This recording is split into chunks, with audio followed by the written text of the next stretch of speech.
ሰላም ወደ ተከበራችሁ የንቁ ሚዲያ ቤተሰቦቻችን ከንቁ ሚዲያ የዕለተ ሮባና እናልናቸው ዜናዎች ወደ እናንተ ይዘን ቀርበናል። ከዜናዎቹ ጋር ያድናት ነኝ። አብራችሁን ቆዩ። የቤቶችና ህንጻዎች አስተዳደር ልማት ድርጅት የ6 ወር የሥራ አፈጻጸም ሪፖርት አቀረበ። ተጨማሪ ያለን የቤቶችና ህንጻዎች አስተዳደር ልማት ድርጅት የ6 ወር የሥራ አፈጻጸም ሪፖርት አቀረበ። በብፁዕ አቡነ ሳዊሮስ የመንበረ ፓትርያርክ ጠቅላይ ቤተ ክህነት ጽሕፈት ቤት ዋና ስራ አስኪያጅ በተደረገው ስራና ሰራተኛን የማገናኘት ስራ ወደ ቤቶች ህንጻዎች አስተዳደር ልማት ድርጅት ከተመደቡ ክቡር ሊቀ ስዩማን እስክንድር ገብረ ክርስቶስ በፈጠሩት የአስተዳደር ንድፍ አማካኝነት የተጀመረው ደንበኛ ተኮር የአመራር ስልት መሰረት ሆድና ጀርባ በመሆን ለዘመናት ይኖሩ የነበሩ ድርጅቱን ሰራተኞች ደንበኞችን የቤተሰብነት ስሜት በመፍጠራቸው ባለፉት 6 ወራት ውስጥ የተሰሩ ዝርዝር ስራዎችን እየተሰሩ ያሉና ወደፊትም ሊሰሩ የታቀዱ ስራዎችን በሚገልጽ ሪፖርትም ቀርቧል። ሪፖርቱ ብፁዕ አቡነ ሳዊሮስ የመንበረ ፓትርያርክ ጠቅላይ ቤተ ክህነት ጽሕፈት ቤት ዋና ስራ አስኪያጅ፣ የደቡብ ምዕራብ ሸዋና ሸገር ከተማ ሀገረ ስብከት ሊቀ ጳጳስ፣ የመስቀየ ኅዙናን መድኃኔዓለም ገዳም የበላይ ኃላፊ ንቡረ እድ ኤልያስ አብርሃም፣ የመንበረ ፓትርያርክ ጠቅላይ ቤተ ክህነት ጽሕፈት ቤት በመንፈሳዊ ዘርፍ ምክትል ስራ አስኪያጅ ረዳት ፕሮፌሰር ግርማ ባቱ፣ ቀሲስ የመንበረ ፓትርያርክ ጠቅላይ ቤተ ክህነት ጽሕፈት ቤት የማህበራዊና ኢኮኖሚያዊ ዘርፍ ምክትል ስራ አስኪያጅ ሊቀ መዘምራን ሐረጋዊ ንጫኔ፣ የመንበረ ፓትርያርክ ጠቅላይ ቤተ ክህነት ጽሕፈት ቤት የአስተዳደር መምሪያ ኃላፊ ስዩማን እስክንድር ገብረ ክርስቶስ፣ የቤቶችና ህንጻዎች አስተዳደርና ልማት ድርጅት ዋና ስራ አስኪያጅ፣ የህዝብ ግንኙነት መምሪያ ዋና ኃላፊ፣ የቤቶችና ህንጻዎች ከፍተኛ የስራ ኃላፊዎች በተገኙበት በድርጅቱ ዋና ስራ አስኪያጅ አማካኝነት ቀርቦ ከድርጅቱ የስራ ኃላፊዎች ተጨማሪ ሀሳብ ተሰጥቶባቸዋል። በሪፖርቱ ድርጅት ደንበኛ ተኮር ስርዓት ዘርግተው በሁሉም ህንጻዎች ላይ የሚገኙ የነዋሪዎች ተወካዮች በማቋቋም ስራ እንዲጀምሩ በማድረግ ከሁሉም ነዋሪዎች ጋር ውይይት በማድረግ ሆድና ጀርባ ሆነው ሲሰሩ የነበሩ ድርጅቶች ደንበኞችና ሰራተኞችን ወንድማማችነትን በማጎልበት በኔነት ስሜት ድርጅት በሚያከናውነው የልማት ስራዎች ላይ ንቁ ተሳትፎ እያደረጉ መሆኑን ገለጻ ተደርጓል። ከዚሁ ጋር በተያያዘ ድርጅቱና ነዋሪዎቹ እንዲሁም መላው የሚመለከታቸው አካላት የሚናበቡበት የፌስቡክና የቴሌግራም ገጽ እንዲሁም የነዋሪዎቹ የድርጅቱ ሰራተኞች የቴሌግራም ማዕከል በመክፈት የተግባብቶ ስራውን በቀጠለ መንገድ እንዲካሄድ መደረጉን የተገለጸ ሲሆን ዓለም አቀፍ ተደራሽነት ለማስፋት ድረገጽ መክፈት መቻሉን አብራርተዋል። ድርጅቱም እስከዛሬ ድረስ በመጣበት የገንዘብና የንብረት አስተዳደር ስርዓት ወደፊት አንድ ደረጃ መራመድ እንደማይችል በመረዳት የቴክኖሎጂ አገልግሎት ጥቅም ላይ ለማዋል ከባንኮችና ከድርጅቶች ጋር ምክክር የተደረገ መሆኑን ገለጻ ተደርጓል። የድርጅቱ ሰራተኞች ነው በድርጅቱ ስም የግል ጥቅማቸውን ሲያሳድዱ የነበሩ ግለሰቦች ላይ እርምት በመውሰድ ድርጅቱ ከጥፋት ለመታደግ እንደተቻለና በርካታ ገንዘብ ወጥቶባቸው የተሰርተው የጥራትና ጥያቄ የተነሳባቸው የድርጅት ህንጻዎች ማስተካከያ የተደረገባቸው መሆኑንም አክለው ገለጻ ተደርጎባቸዋል። ድርጅቱ በጸረሃ ምኒልክ ህንጻ በተለያዩ የንግድ ቦታዎች ላይ ከመንበረ ፓትርያርክ ጠቅላይ ቤተ ክህነት የጨረታ ኮሚቴዎች ጋር በመሆን እንዲከራዩ ያደረገ ሲሆን ከካሳ ክፍያዎች ጋር የተያያዘ ከየክፍላተ ከተማ ጋር በመናበብ እየተሰራ መሆኑም ተገልጿል። በተያያዘ ዜና ያልተመለሱ ይዞታዎች ለማስመለስ ያለሰለሰ ጥረት የተደረገ መሆኑን ለስራ ኃላፊዎች ቤት የሚያገኙበት ስርዓት ከመንግስት የመኖሪያ ቤት አሰጣጥ ተሞክሮ በመውሰድ ጥናት ለማቅረብ ጥረት የተደረገ መሆኑን ህንጻዎች የሚገኙበት አካባቢ የሚመጥን የቤት ኪራይ ማሻሻያና የቤት ኪራይ ውል አሰጣጥ ማሻሻያ ጥናቶች አጠናቆ በቅርቡ ለጽሕፈት ቤቱ እንዲያቀርብና ለቤተክርስቲያን ገቢ የሚያስገኙ ስራዎችን ለመስራት እቅድ መያዙም ተገልጿል። በመጨረሻም ብፁዕ ጠቅላይ ስራ አስኪያጁና ምክትል ስራ አስኪያጁ የቀረበውን ሪፖርት በአድናቆት በመቀበል ለቤተክርስቲያን መቆርቆር የባለቤትነት ስሜት ለማገዝ ከሚመጣው ይልቅ የራሱን ጥቅም ትችትን ስንቆ ያደረገ ሰራተኛ በበዛበት ዘመን በነፍሳችሁ ተወራርዳችሁ ለቤተክርስቲያን ለመስራት ቁርጠኛ ስለሆናችሁ ከታሪክ ወቀሳ ድናችኋል ሲሉም ተናግረዋል። የቀረበው ሪፖርት ፈርቀዳጅና በአጭር ጊዜ ውስጥ ትልቅ አፈጻጸም የታየበት መሆኑን አጽንኦት በመስጠት በዚህ ስራ ላይ መሪ ተዋናኝ የሆኑትን ሁሉ በማመስገን በቀጣይ ጠንክረው እንዲሰሩ አባታዊ መመሪያም ተሰጥቷቸዋል። የኢትዮጵያ ኦርቶዶክስ ተዋሕዶ ቤተክርስቲያን የልማትና ክርስቲያናዊ ተራድኦ ኮሚሽን በመስቀየ ኅዙናን መድኃኔዓለም ገዳም ትምህርት ቤት ለተማሪዎች ድጋፍ አደረገ። እንደሚከተለው ይቀርባል። የኢትዮጵያ ኦርቶዶክስ ተዋሕዶ ቤተክርስቲያን የልማትና ክርስቲያናዊ ተራድኦ ኮሚሽን በመስቀየ ኅዙናን መድኃኔዓለም ገዳም ትምህርት ቤት ለተማሪዎች አገልግሎት የሚውል ልዩ ልዩ ንብረቶችን ድጋፍ አደረገ።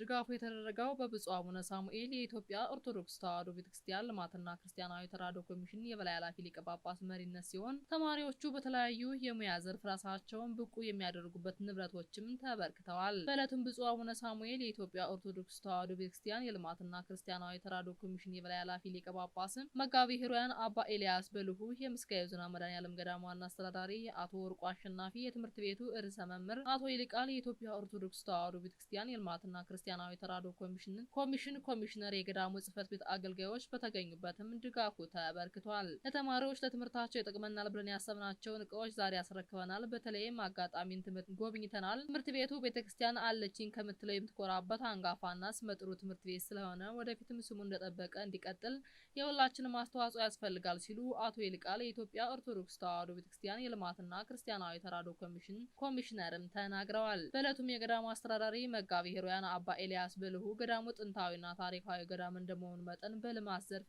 ባለው አቅም የተንቀሳቀሰ በመሆኑ በአጠቃላይ ገዳሙና በተቋማቱ በተፈጠሩ የስራ ዕድሎች ከ380 በላይ የሚሆኑ ሰራተኞችን አቅፎ የያዘ ታላቅ ገዳም እንደሆነ ትምህርት ቤቱ ታላላቅ ሰዎችን የሀገር ባለውለቶችን ያፈራና በዚሁ ትምህርት ቤት የተማሩ በተለይም ትልልቅ ቦታ የሚገኙ ከዚህ ትምህርት ቤት የተማሩ በርካታ ተማሪዎች ለቁም ነገር ያበቃ አንጋፋ ትምህርት ቤት እንደሆነ ገልጸው የተደረገው ድጋፍ በገዳሙና በብፁዕ አቡነ ሳይሮስ የምስካየ ዞን መድኃኔዓለም ገዳም የበላይ ኃላፊ ስምም ምስጋናቸውን አቅርበዋል። በመቀጠልም አቶ ወርቁ አሸናፊ የኢትዮጵያ ኦርቶዶክስ ተዋሕዶ ልማት ተራድኦ ኮሚሽን ትምህርት ቤታችን ሲያግዝ ይህ ለመጀመሪያ አይደለም። ከዚህ በፊትም በተለያዩ አጋጣሚዎች ድጋፍ አድርጋችሁልናል። በዛሬው ዕለት ያደረጋችሁልን እገዛ ከልብ የመነጨ ምስጋናችን እናቀርባለን ሲሉ ገለጻም አድርገዋል። በመጨረሻም ብፁዕ አቡነ ሳሙኤል ትምህርት ቤቱ የተከበረ ትምህርት ቤት ነው። ብዙ ወላጆች ልጆቻቸውን ማስተማር የሚፈልጉበት ትምህርት ቤት ነው። የመጀመሪያ ምርጫቸው ነው። ተፈላጊነቱ ደግሞ ለትምህርት አስፈላጊውን ስራ በመስራታችሁ ነው። በተለይም አጋጣሚ ስለ ትምህርት ቤቱ የምንሰማው ነገር ያስደስታል። የቀድሞ አባቶቻችን ይህን ስራ ሰርተውልናልና እኛም ዛሬ ላይ ይህንን ነገር ማስቀጠል አለብን ሲሉ ተናግረዋል። ገዳሙ በአሁኑ ሰዓት የተለያዩ ልማቶችን እያለማ ይገኛል። በርታችሁ ከግብ ማድረስ መቻል አለባችሁ ሲሉ አባታዊ መመሪያም አስተላልፈዋል። ማህበረ ቅዱሳን በደብረ ብርሃን ማዕከል ለተከታታይ 15 ቀናት ሲያሰለጥናቸው የነበሩ ተተኪ መምህራንን አስመረቀ። ተጨማሪ አለ። ማህበረ ቅዱሳን ደብረ ብርሃን ማዕከል ለተከታታይ 15 ቀናት ሲያሰለጥናቸው የነበሩ በአፋር ቋንቋ ማስተማር የሚችሉ 2 ሰባኪያን ጨምሮ 35 የደረጃ 2 ተተኪ መምህራንንም አስመርቋል። በማህበረ ቅዱሳን ደብረ ብርሃን ማዕከል ከ18 ወረዳ ማዕከላት የተውጣጡ የደረጃ 2 ተተኪ መምህራን ከጥር 23 ቀን 2018 ዓ.ም ጀምሮ እስከ የካቲት 8 ቀን 2018 ዓ.ም ድረስ ለተከታታይ 15 ቀናት በማሰልጠንም አስመርቋል። የስልጠናው ዓላማ አሰልጣኞች ስለ ቅዱሳት መጻሕፍት ጽንሰ ሐሳብ ስለያዛቸውና ዋና ጉዳዮች መሰረታዊ ዕውቀት እንዲኖራቸው የማድረግና የተማሩትን ትምህርት ለማስፋት የሚያስችል የመጻሕፍት የመናገር ክህሎት እንዲኖራቸው የማድረግ ራሳቸውን በእውቀት የሚያሳድጉበትና ለቤተክርስቲያን አስተዋጽኦ ለማድረግ የሚያስችላቸውን የምርምር ክህሎት እንዲያገኙ የማድረግ እንደሆነም ተጠቅሷል። የደብረ ብርሃን ማዕከል ስብከተ ወንጌል ዋና ክፍል ኃላፊ አቶ ምረቱ ብርሃኔ ይህ ስልጠና በስልታዊ እቅድ የሚመራ ነው ያሉ ሲሆን በስልጠናው የአጎራባች አህጉረ ስብከት ማለትም 38 አማንያን ብቻ ከሚገኙበት አፋር ክልል ዱለቻ ደብረ ብስራት ቅዱስ ገብርኤል ቤተክርስቲያን የስልጠና መውጫ ከማዕከሉና ከግለሰቦች በመሸፈን በአካባቢው ቋንቋ በአፋር ማስተማር የሚችሉ ለሰባኪያን ጨምሮ 35 ሰልጣኞችን አሰልጥኖ አስመርቋል ብሏል። በምርቃቱ ጊዜም በአገልግሎታቸው አዳዲስ አማንያን ማስጠመቅ፣ ያመኑትን ማጽናት፣ የጠፉትን ደግሞ ወደ እናት ቤተክርስቲያን መመለስ ከሰልጣኞቹ እንደሚጠበቅም ተመላክቷል። የካቲት 11 ቀን 2018 ዓ.ም ከንቁ ሚዲያ ደረሰላችሁ ዜናዎችን ይመስሉ ነበር። ቀሪዎቹን ከቀሪ የንቁ መራግሮች ጋር አብራችሁ ቆዩ እያልን እኛ ከወሩ ተሰናበትናችሁ። ሰላም እግዚአብሔር ከእናንተ ጋር ይሁን። ቸር ሰንብቱ። ጾም ማለት ወዳጆቼ እንጀራን ከመብላት መከልከል ብቻ እንዳይመስላችሁ። አሁን ብዙዎቻችን በስጋ ጀምረን በስጋ እንጨርሰዋለን። አሁን ግፌዎቹ ተመልከቱ። አትብሉ እያልኳችሁ አይደለም፣ እኔም እበላለሁ። መብላት አለ ጉዳዩ። ግን ጀምረን የምንጨርሰው ምንድነው? በፋሲካችን በክርስቶስ የሚጠናቀቅ ጾም እንዲሆን ይፈልጋል ክርስቶስ። እርሱን ልንቀበል የተዘጋጀ አዲስ ማንነት ገንዘብ የምናደርግበት ጾም እንዲሆን ይፈልጋል። ይሄ የተገለጠው ጊዜ ቀላል እንዳይመስላችሁ። የነፍስ ጌጥ ነው። እስቲ የነፍስ ጌጥ ነው በሉ። ነፍስ የምታሸበርቅበት ስለሆነ ወዳጆቼ ራሳችንን የሚለውጠን ጾም መሆን አለበት።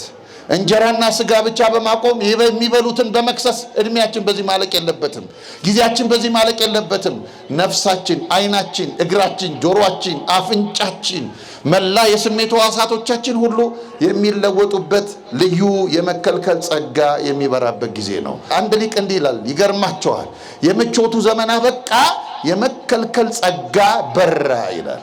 እስቲ በሉ የመከልከል ጸጋ በሉ እስቲ በራ። የመከልከል ጸጋ ማለት መሰለ ከፍትወተ ሥጋ የመከልከል፣ ከኃጢአት የመከልከል፣ ከሐሜት የመከልከል፣ ከጥላቻ የመከልከል፣ ክርስቶስን እንደ መቅደስ የማስተናገድ አዲስ የጸጋ ዘመን። ስለዚህ ወዳጆቼ ይሄ ጊዜ ነፍሳችን ጌጥ ነው። ነፍሳችን እንድትሸለም ራሳችንን እናዘጋጅ። አምላካችን የትንሣኤ ሰው ይበለን። ንቁ ኦርቶዶክስ ተዋህዶ የጸሎትና የንስሐ መርከብ ማህበር በእግዚአብሔር ፈቃድ በወንድማችን የኔነ ተስፋዬ አስተባባሪነት ከተመሰረተ ጊዜ ጀምሮ ከሚሰጣቸው ዘርፈ ብዙ መንፈሳዊ አገልግሎቶች መካከል የሐዋርያዊ አገልግሎትና ያሬዳዊ ዝማሬዎች አንዱ ነው። በዚህ ክፍል የኦርቶዶክሳዊ ተዋህዶ ቤተክርስቲያንን ዶግማና ቀኖና የጠበቁ ኦርቶዶክሳዊ ለዛ ያላቸው ለነፍስ እረፍትን የሚሰጡ ወቅታዊና ዘመኑን የዋጁ ስብከቶችና ያሬዳዊ ዝማሬዎችን በመላው ዓለም ለሚገኙ ተመልካቾቹ በንቁ ሚዲያና በኢትዮ ማህበር የዩቲዩብ ቻናል እያቀረበ ይገኛል። አገልግሎቱ በመላው ዓለም ለሚገኙ አማኞች ተደራሽ እንዲሆን በየዕለቱ የሚለቀቁ ስብከቶችንና መዝሙሮችን ላይክና ሼር ያድርጉ። እንዲሁም የዩቲዩብ ቻናላችንን ሰብስክራይብ በማድረግ የዚህ ታላቅ አገልግሎት ባላሻራ ይሁኑ። ንቁ ሚዲያ ርቱ የቤተ ክርስቲያን ልሳን